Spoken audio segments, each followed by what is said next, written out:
Executive Secretary Mr. Messaoud Amir, Excellencies, dear colleagues and friends, I have the enormous privilege to address for the very first time to this Conference of State Parties to the Pelindaba Treaty that established the African Nuclear Weapon-Free Zone.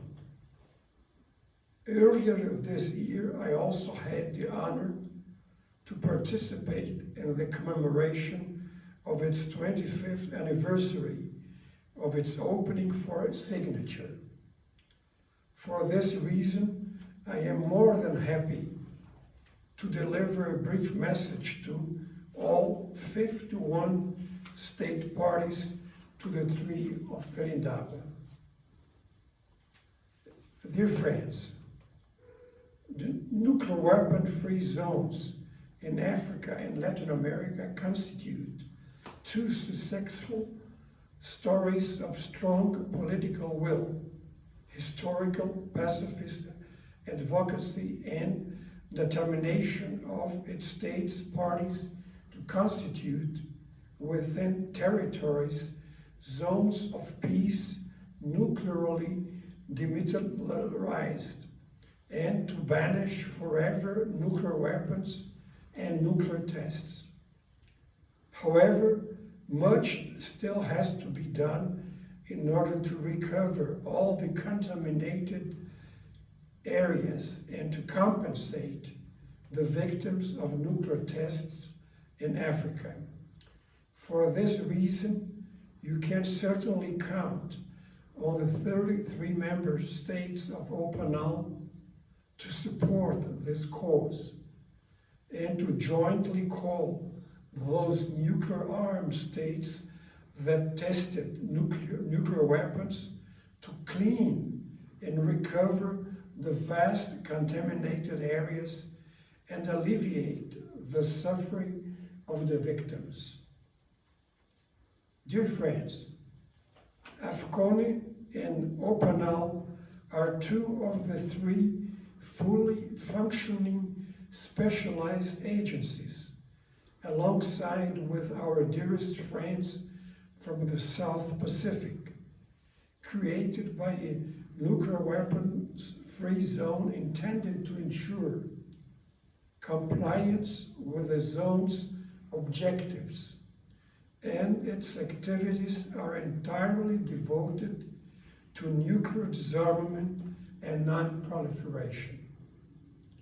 For this reason, it's only natural that a constant, progressive, and sustained cooperation and collaboration have increased during the last years.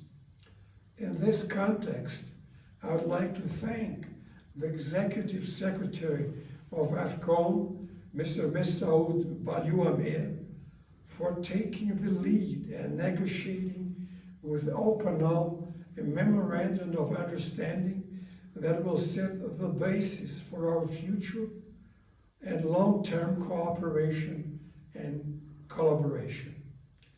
This agreement was endorsed and adopted by consensus by all 33 member states of OPANAL during the 27th General Conference held on 30th September, in which the Executive Secretary Amir had the opportunity to witness the adoption of the relevant resolution. I can share with you that Executive Secretary Amir and myself are making the final arrangement to set a date and venue to proceed with the signature of the memorandum in the forthcoming weeks, hopefully in person.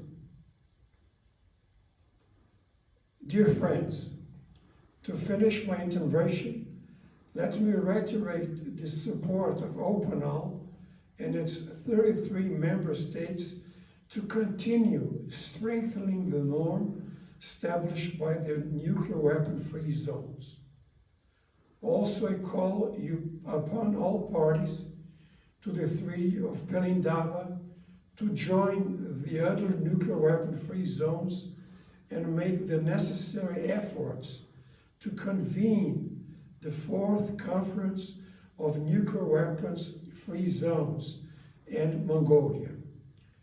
As I highlighted during the first committee of the UN General Assembly a week ago, this is by far the most important occasion to foster the cooperation and exchange between the existing nuclear weapon-free zones.